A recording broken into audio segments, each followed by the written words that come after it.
नागेश कुमार जी हरिद्वार से। हरिओम। राधे राधे। गुरु महाराज आपके चरणों में दंडवत प्रणाम। महाराज जी, सनातन हिंदू धर्म में विवाह के पश्चात पुरुष के पुण्य का आधा भाग स्त्री को मिलता है, जबकि स्त्री के पाप का आधा भाग पति को मिलता है।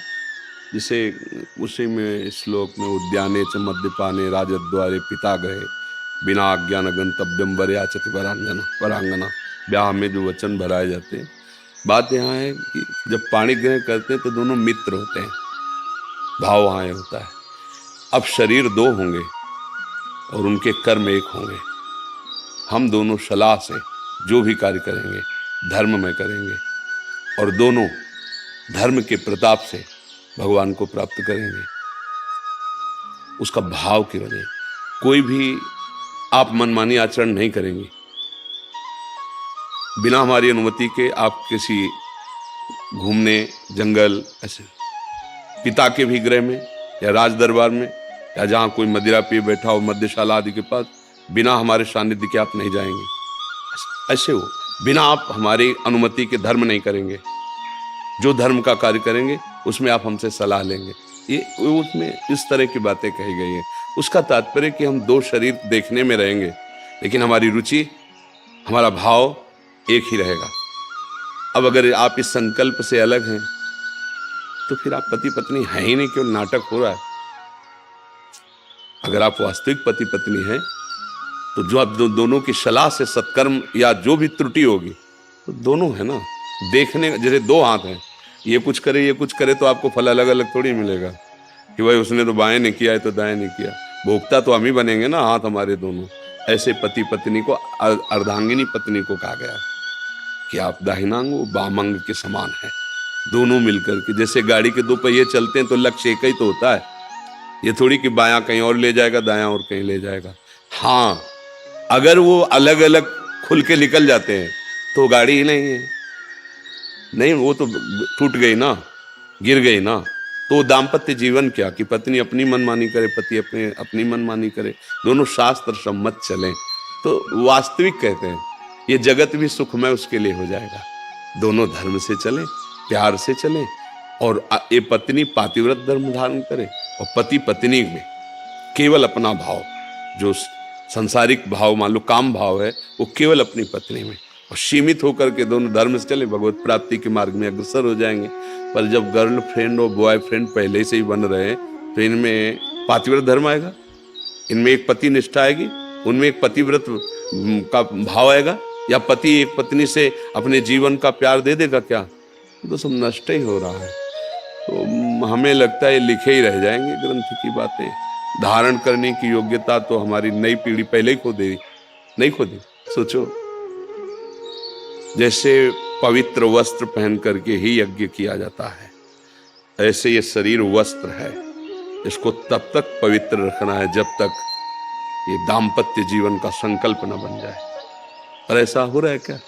है कहाँ हो रहा है? आप बताओ ना, कहाँ हो रहा है? छोटे छोटे बच्चे, छोटी छोटी बच्चियां वैसे ही मन संसार में आसक्त है और ये सब नए वातावरण ने जो मिटिया मेट कर दिया। आपको क्या बताना, आप लोग तो संसार में हो ही ना। क्या अब ये बातें केवल बातें ही रह गई। ये तो कहो कुछ आदमी होंगे जो ब्याह करवाते होंगे पंडित जी से, नहीं तो ऐसे उसमें लिखा लो जज के सामने आए कोर्ट में, और या भैया मंदिर में माला डाल लिया, छुआ के हो गया। मतलब क्या यार, समय आ गया है। अब आपने उससे भाव से स्वीकार किया और 2 महीने बाद कह दिया आप हमें पसंद नहीं, तो बाजार की वस्तु समझी थी क्या? जीवन बर्बाद हो रहे हैं ना। और ये पास है, ये अब आज की समाज हमारी इसे पास करे कि पढ़ी लिखी समाज है, ये पढ़ी लिखी समाज। तो अब धर्म कहाँ, कैसे? नैष्ठिक भावनाएं ही निष्ठापूर्ण नहीं रह गई है, कैसे? अब तो बस यही है कि इन किन प्रकार जैसे बने नाम जप करो, अपना कल्याण करो और अपने जो सगे संबंधी उनके लिए नाम जप करो।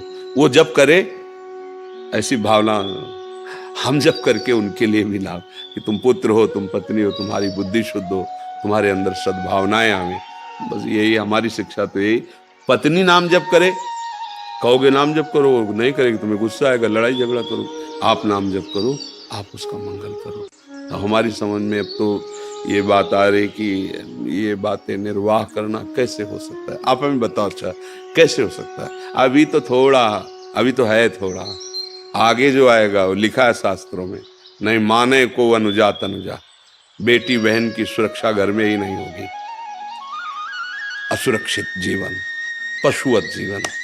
भाई नाम जब इसीलिए सबको चिल्ला के कहते हैं, जब हमसे कोई प्रश्न करता है तो इन विषयों पे भले बात करते हैं, नहीं हम सबसे ये कहते हैं, जो हो जहां हो जैसे हो, नाम जप करो, नाम जप करो। तुम जो भी हो ठीक हो जाओगे, नाम तुम्हारा मंगल कर देगा। क्योंकि हम जानते हैं कि ये छोड़ो, ये छोड़ो, ये छोड़ो, फिर नाम जप करो, नहीं कर पाओगे। जो कर रहे हो करो, नहीं छोड़ पा रहे हो मत छोड़ो, एक और डाल लो ना। जहां इतनी गंदगी जमा किए हो, एक डाल लो, राधा राधा राधा राधा राधा, वो तुम्हें आत्मबल मिलेगा।